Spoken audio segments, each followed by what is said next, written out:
Guys, may kwento ako sa inyo. Look at me, di ba? Ang dami kong karga. Kasi galing ako sa pharmacy dahil bumili ako ng tissue ni Lola at saka yung panglinis kasi Chinese New Year na. So, kailangan na natin mag-start maglinis. Tapos, dahil doon talaga ako bumibili sa pharmacy na yun kasi member si Lola. And then, syempre, kapag member ka, sasabihin mo yung telephone number kasi ang pag-register doon is gamit yung cellphone number. So, diniktik ko yung cellphone number sa yung nasa taga-pharmacist, yung pharmacist. Tapos sinabi ko na, gano'n, binanggit ko na number ni Lola. Alam niyo, ito chichika ko, ito marites ko, ito. Nung pag-intern sa computer yung number ni Lola, aba, ang tindi talaga ng Lola ko. Naalala niya, sabi niya, dako po. Sabi ko, wow, you can remember her. So sabi naman ng pharmacy, sabi niya, syempre, kasi siya yung matanda na, sabi pa niya, tatagalugin ko lang English yung sabi niya. Sabi niya, siya yung matanda na very trouble. Sabi niya, very trouble. Kasi talaga, kasi nagdadakdak din kasi si Lola nung pumunta kami, kaya hindi na niya makakalimutan. So, di ba? Kita nyo yun.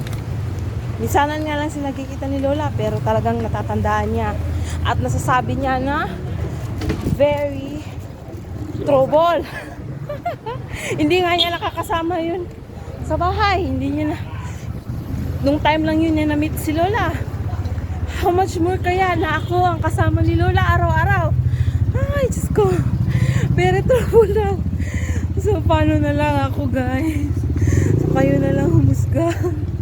Paano na lang ba ako? O, diba? Paano na lang ako? Tapos, insert. May Lola sa aking likuran. Ayan, guys. So, tingnan nyo, diba kaawa, guys, no? Alam nyo, itong ganito sa Pinas, tayo, hindi natin hinahayaan yung mga lola natin, di ba, naglalakad sa labas, na kapag ganyan nakatanda, sa kultura natin talagang inalagaan natin sila. Meron mang iba na hindi, pero bilang lang, pero usually talaga sa atin, di ba, nalaga, sobrang tanda, guys, naglalakad lang siya mag-isa. Tapos yung lugar pa namin dito, guys, is parang kumbaga pakilid sa Bisaya, Tagalogin yun na lang. Ayan, slanting masyado, parang na hills siya ba. So, yun na yung Marites ko, guys. Tingnan nyo yung pharmacist. Ulitin ko, yung pharmacist nasabi niya na very trouble. Yun na nga, paano na lang ako? Very trouble, pero wala, kailangang laban lang, Inday, laban. So, yun na muna Marites ko, guys, kasi sobrang bigat ng dinadala ko, guys. Tapos sabayan pa ng Marites. At pakita ko pala tong view dito, guys. Ayan, sa gitna. Dito, laging may nagsiselfie. Sikat daw to sa Instagram. So, yun lang. Babush! Babush!